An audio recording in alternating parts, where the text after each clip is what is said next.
to increase your bond. Defense, have you had a chance to review the motion? I am, Your Honor. And are you ready to proceed? Yes, Your Honor. All right, State, do you have any witnesses? We don't have any witnesses, Judge. I just have argument based on the violation reports. This is the fourth violation report, Judge, and on the first page of my motion, there was a violation report. Just one moment. Could you pull the violation report on Karen Garnica for me, please? I have it, Judge. Thank you. All right, State. So, Your Honor, what we're asking for is for the bond to be raised to $100,000 with full house arrest GPS. The reason we're asking for that is this is the fourth violation report, Judge. On the first violation report, which was filed May 17th of 2023, the defendant was continued on ignition interlock. Just a little less than half a month later, on the 30th of May, there was a second violation report where the bond was increased from, I believe it was $35,000 to $50,000 and continued on ignition interlock. And then a month later, in June of 2023, there was a third violation report. The defendant was supposed to continue with no driving, in-home breathalyzer, and add drug and alcohol testing random. This is the fourth violation report, Judge, and so the reason for this violation report is non-compliance with the random drug and alcohol testing with diluted samples. So it appears to the state that the defendant is not complying with the conditions of her bonds. We're asking that her bond be raised.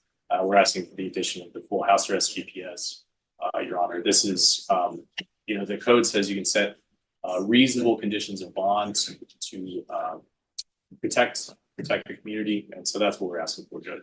All right. Any objections to the court reviewing the violation reports, counsel? No, Your Honor. All right. So the court will note the first violation report. She was continued. That was signed by Judge Nahara, and that was on May 18th, 2023.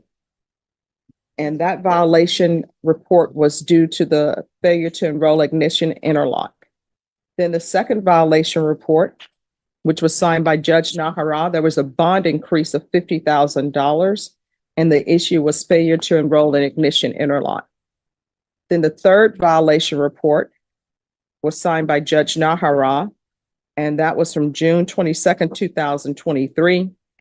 And the issue was high BRAC readings. And so that was to continue with no driving, in-home breathalyzer, and drug and alcohol testing. And now we're here on the fourth violation report, and the issue is non-compliance with testing. All right, counsel. Yes, Your Honor. May I ask her? Yes, what is? Sure. Can you raise your right hand for me, please? Do you solemnly swear or affirm the testimony you give will be the truth and nothing but the truth, so help you God? Yes. All right, you can lower your hand. Make sure you keep your voice up. State your name for the record. Karen Garnica. All right. Mr. Nika, you heard the first violation about the ignition interlock. Can you tell us what was happening at that time? I do not have a vehicle to install the interlock And why was that? because I have just crashed my truck. And my understanding is that you had another vehicle under your name? Yes, I did a favor to a friend and I took out a car under my name, but he's the one paying all the bills. So he paid the bills, insurance and all that, and all that Yes. stuff? I'm So- sorry, you're going to have to speak up and slow down. I can't understand your questions, I counsel. understand that. So you don't drive that vehicle as well? No, So you haven't driven any vehicle since then, correct? no. And can you tell us what was happening at the time where the bond were raised to 50,000? When we went to the judge, and the bonds were raised to 50,000. The second violation was also because I do not have a car and I couldn't install the internet. And did you fix that? Yes, How did you fix it? we gave me a portable breathalyzer And when did they give you the portable breathalyzer? on June 10th. And have you had any issues with that since then? At the beginning, because I had never used one, so I didn't know certain foods and drinks will make it a false positive. I'm sorry, what? Because I didn't have experience with the breathalyzer, so I didn't know that certain foods and drinks would cause a false positive. And what foods, drinks were you taking at the time? The very first time I had eat a grilled cheese sandwich, and apparently the cheese and hot bread will cause a false positive. And were you also drinking energy drinks such as Ghost and Powerade and? Yes, I drank pre-workout.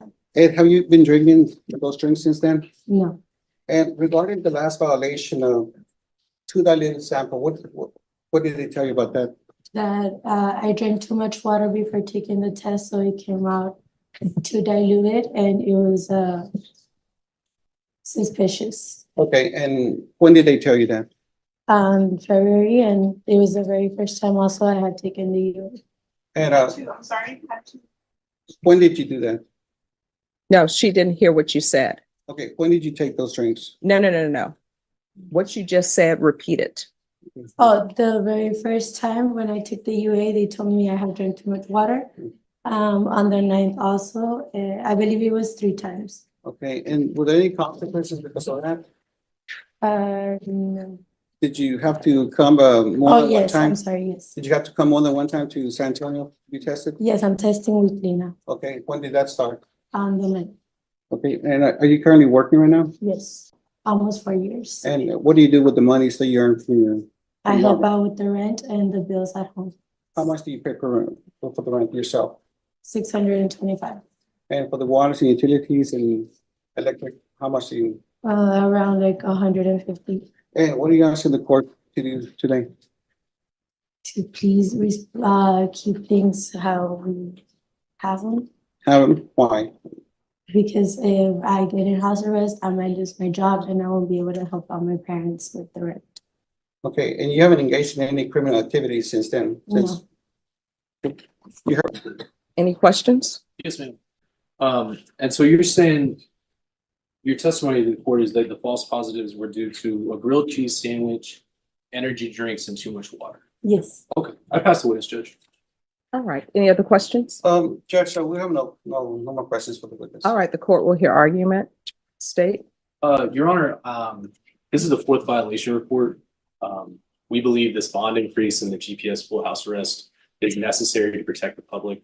With the alleged offense is intoxication assault. These violations reports, I believe, show a continued behavior and also escalating behavior. And I don't find it particularly credible that grilled cheese sandwiches, energy drinks, and too much water caused all 4 of these violations, Your Honor. So that's why we're asking for the increase in the bond amount and the full house arrest GPS, Your Honor.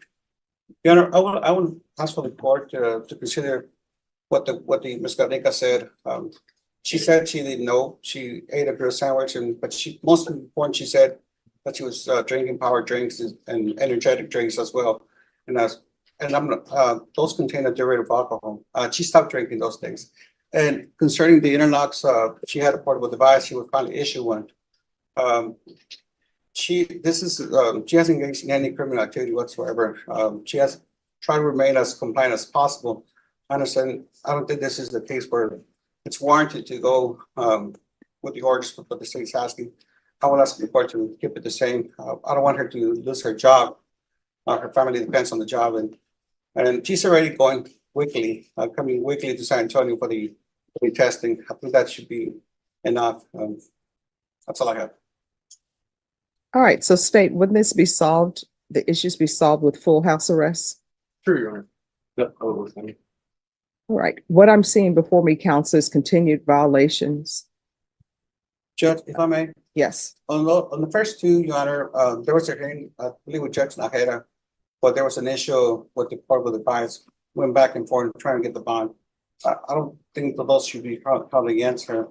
And the latest ones, power drinks, stuff like that, she did admit that she didn't know about it, but now she knows about it. So I would ask for the court just to keep it the same, Your Honor. If she needs to come twice, 3 times a month, I think she's already coming once. I think that in itself it's a sanction. I would pay for her to lose her job, Your Honor. All right, I'm going to put her on full house arrest. I'm not going to increase the bond. Is there anything else? That's all I have, Your Honor. All right, thank you. You're welcome. Have a good